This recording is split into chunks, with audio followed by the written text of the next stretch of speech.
everyone, welcome to the episode 11 of BridgeAusTV. Today we will be talking about how to apply for a letter of endorsement from AHPRA.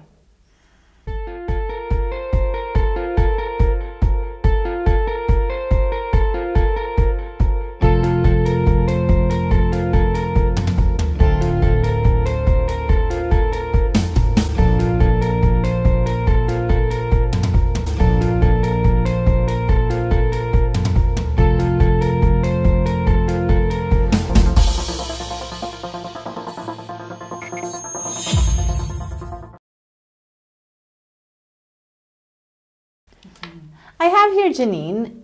Janine is a registered nurse from the Philippines, and she recently went through the process of getting the LOE. Okay. She's actually finished her nurse bridging program and has just got her RN registration today, right? So we are having this conversation because that's a step. It's getting the LOE is a big step, right? But nobody really talks about it. Yeah, not that much. Right. So, because like me, I would talk about visa. I don't know much about the LOE because I ask my clients to do that themselves, right?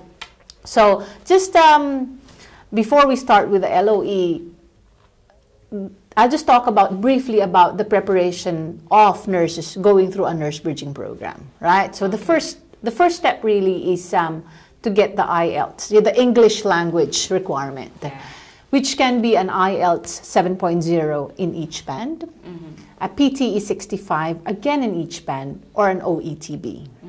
So with Janine, what did you get? Was it an OET, PTE, or IELTS? It's OET. OETB. Yeah. Okay, all right. So from there on, we move on to the LOE. So how do we really apply for that? Maybe there's Janine here who can walk us through. First, you have to look into the AHPRA website. All right. AHPRA is the regulatory body for nursing and midwifery here in Australia. So you have to be assessed by them first before anything else. Yeah. Yes, and because they cater several medical practitioners, yes, you have to click specifically on the nursing and midwifery tab. Yes, that's on correct. the website, and try to look on into the AGOS 40. That's the form that nurses should fill up. All right. For them to be assessed. Okay, so there's that's the form. That's the first step. Of course, their website. The website is very big because there's so many medical professions, and they are the regulatory body. So if in the Philippine setting, they are like the PRC. Yeah, they're like the PRC in the Philippines. Yeah, so once you get the AGOS 40, there are so many things in there. There's one thing as well. Some of the nurses' comment was, all right, AGOS 40 is there. Yes, we can read in English, but they said they had this comment that the terminologies is a bit more Australian than the normal English that you're used to in the Philippines. Is that correct? Yeah, because in the Philippines, we're more on the American English. All right. Yeah. Okay. As compared to... So is it more difficult to understand the form or not really? Actually, not really. You just, I think for me, you just have to sit on it. All right. And comprehend everything. Okay. All right. So you have the form, you fill it out, and then what are the documents? You know, maybe I know there's a lot of documents. I've seen the form. There's a page of all of the things that you need. I feel like it's more difficult than applying for a visa. So maybe we just talk about the main ones. You know, the ones that are very hard to get. Like, you know, passports and PRC, you all have that. Yeah, right? You could easily have it. Yes. You have your testament, or we call it graduate certificate diploma in the Philippines. Your transcript of records. But the rest. Like, how do you do that? Like, what are those and how do we get it? All right. There are several requirements that you have to get. Yeah. Which includes your, as you have said, it's the proof of your identity, your PRC, and your passport. Yeah. You just need it to be updated. All right. Okay. So when you say updated, it should be, you know, because, you know, passports expire, licenses expire. So up to how long? Like, if it's expiring the next month, should you get another one? When it would expire for 3 months, 6 months, Yeah. I think you should really get a new one. Okay, Because okay. they would really ask you to get one. All so right. you have to renew ASAP. Okay, like with with the passports, it's easily understandable because you cannot even travel outside the country if it's it will expire in 6 months. Yes. But I guess it's the same with a PRC license. Yeah. And the renewal, will the PRC allow you to renew even if your current license is not expired yet? Yeah. You just have to go. You could go there and just ask for it, even it's 6 months apart. All right. From your expiry date. Okay, and how long does that take to get another license, a renewal of your license? Well, you could do it online already. Okay, all right. Yes. So online, and then you just go there and... Yeah, you could just go there and pick it up All when right. it's rush. Okay. And if not, it would take about 3 days. All right. And how much is that? It's roughly around... I'm not sure. It'd be just hundreds. Just by the maybe hundreds. It's not 1,000. 100, yeah. not 1,000. Okay, all right. Okay. So PRC license, you renew it, and what else? The Then difficult ones to get. The difficult ones to keep. Yeah. So I believe you have requirements from yourself. Yeah. There's requirements from your school, from your the school. university where you took up your Bachelor of Nursing, and there's one from the government. From the government. Yeah, so I guess let's go through the school. Through the first. school first. From the school, there are several documents that you have to complete. Yeah. Your TOR or your transcript of records. Yes. Then you already have your certificate. Yeah. Don't have to worry about it. Yeah.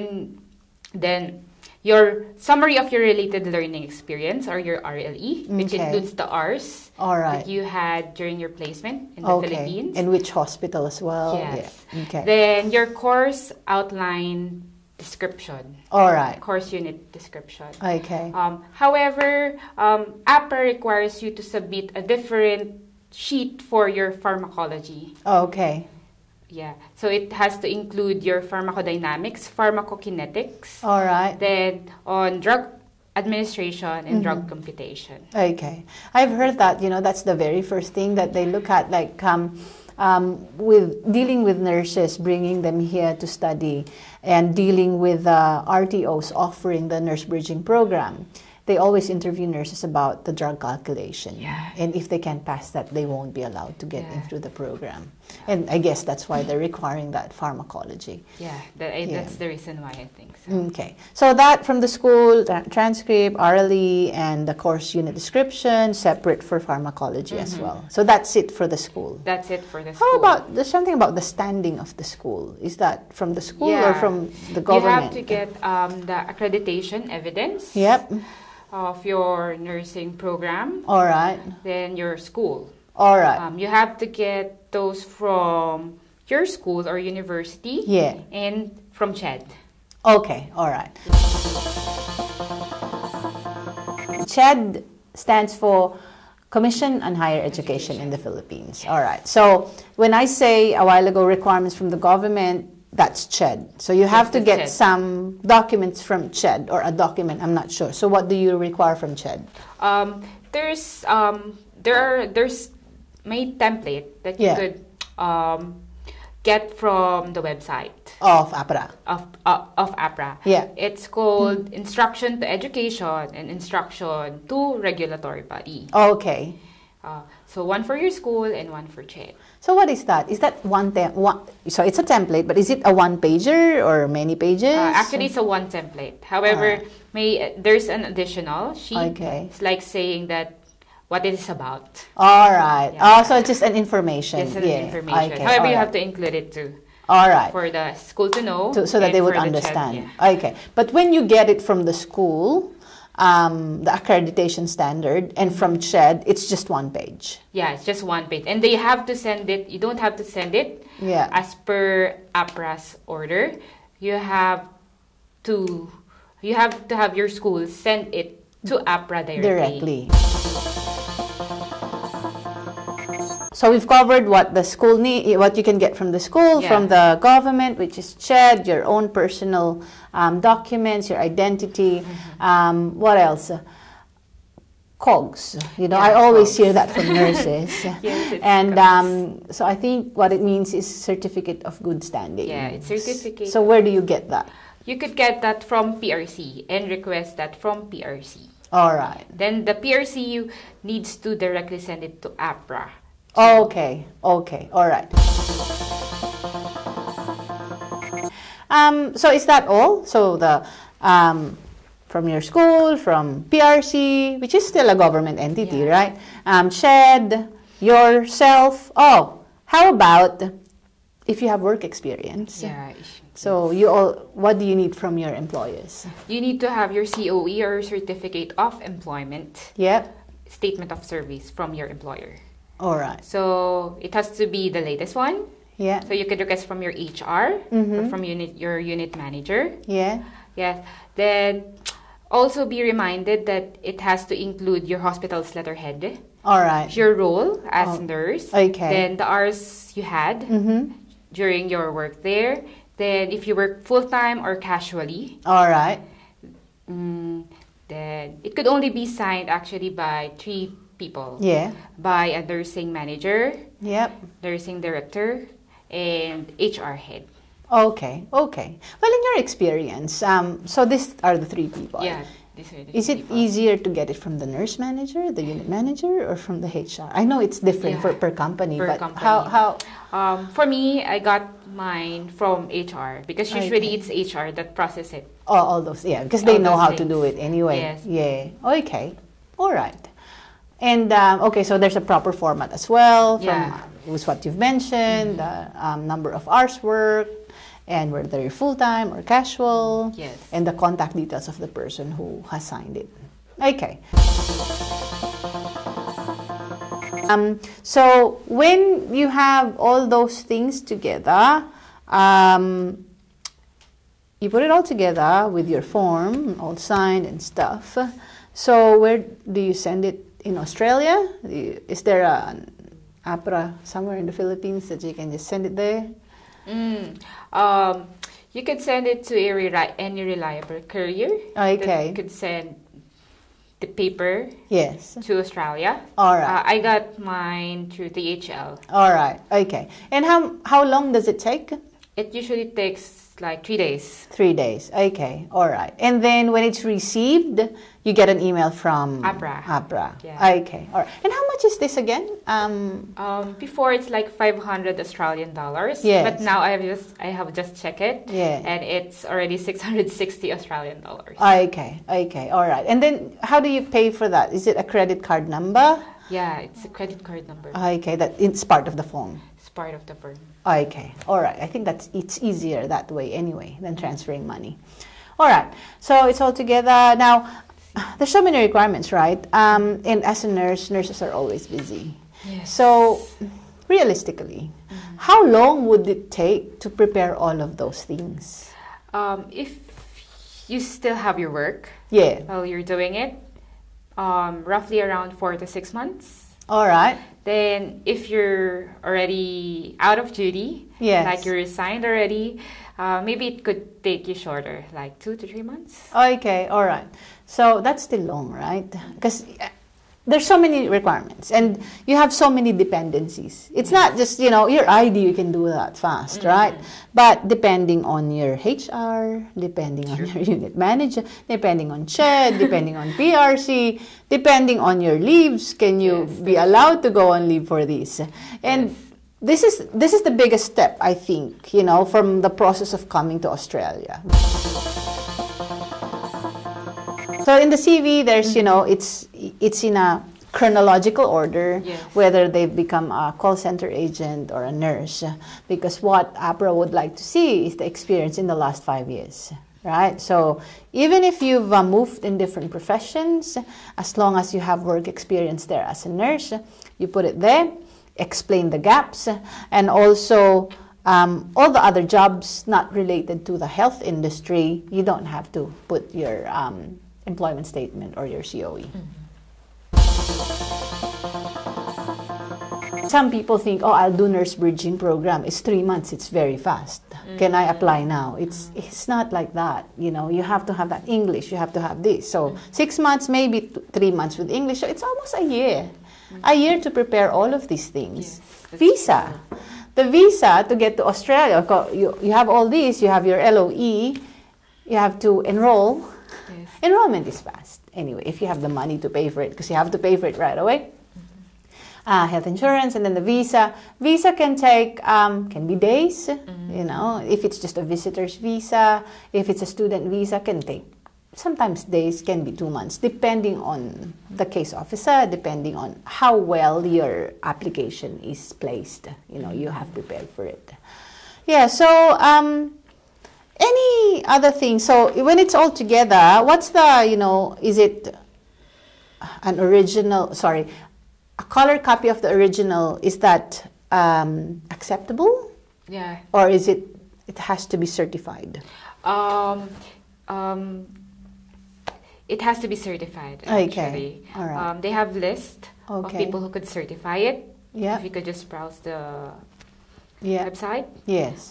In the Philippines, a lawyer could certify it. All right. So the notary public. Yeah, notary. Right. Yeah. So and there's a, you know, they're very strict on what you need to put in there. They're very strict on what the lawyer puts in. Okay. So you have to put it. All right. As they wanted. Okay. What was the exact words? The exact word is, I have cited the original document and certified this to be a true copy of the original. Okay. That's it. They could just handwritten it or just type. Okay, all right. Because in the Philippines, it's not like that. They certify, I attest. In some countries, some countries, I attest. Oh. In the Philippines, I think certified. Yeah, they just stamp it. Yeah, then that's sign it. Yeah. So that's because if you don't do that, it can get refused, right? Yes, and it would cost delay. Correct. And because you know, courier from the Philippines to Australia, how much is that? It's like 1,700. See, so if you get, you know, if they needed more documents, that's another 1,700. Yeah.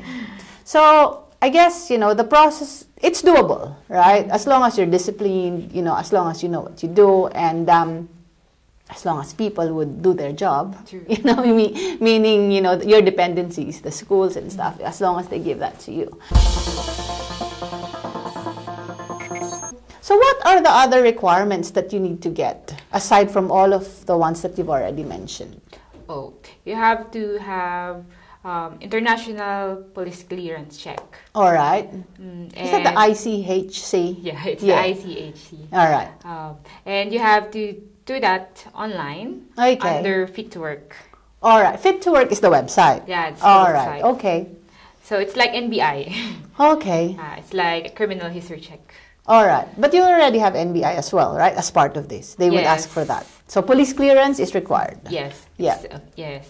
And you could do it online. Just fill out the form and they just be needing your passport.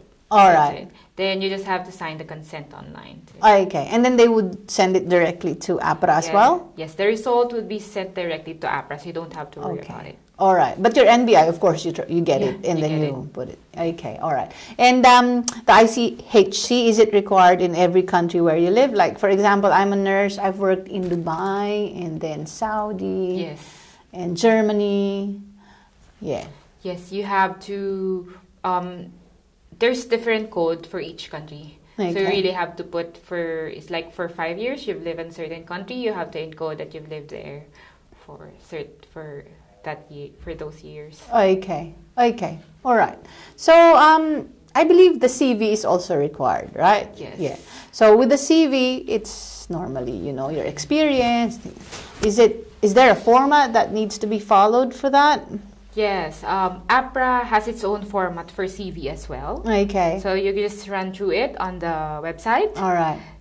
It includes employment gap. Okay, all right. So if, like, for example, you went to Saudi for 6 months and then you came back and took you 3 months, 6 months to get another job in the Philippines. Yes. So those gaps you need to explain. Yeah, it should be chronologically specified from your registration, from the moment you got your registration from the Philippines until the last one. Okay, so that means most nurses are not really working in the hospitals, right? Yes. So might have worked as a volunteer nurse, and then worked at the call center, yes. and then lucky to get another job in the hospital. Yes. So they have to put everything, even if it's not related to nursing. Yes, they have to.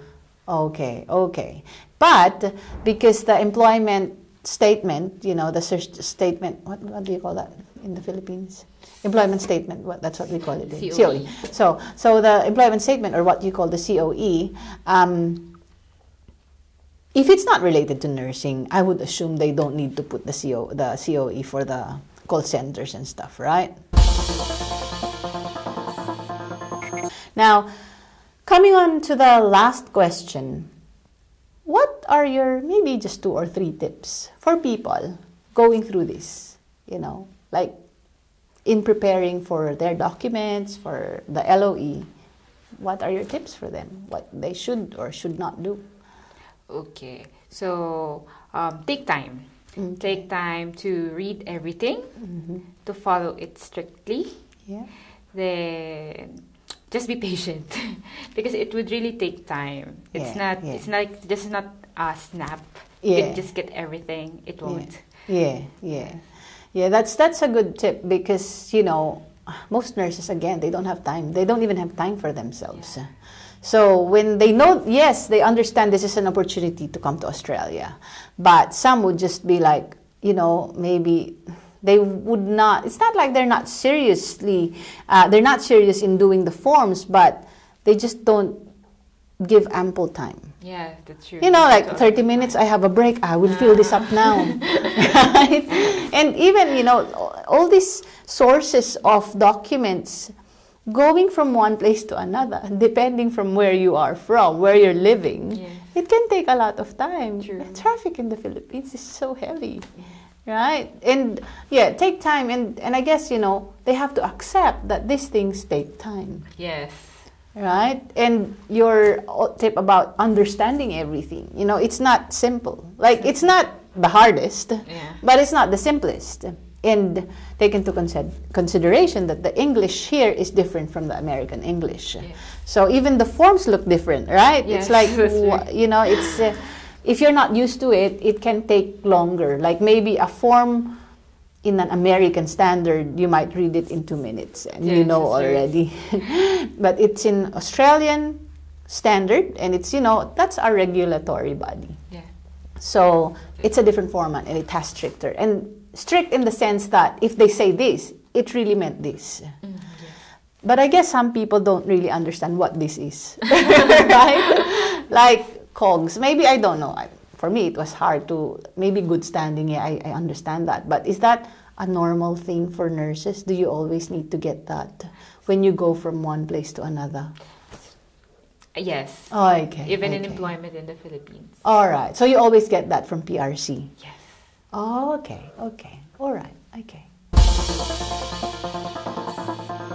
Now we have a better understanding about the preparations that a nurse has to go through in preparation for application for the letter of endorsement.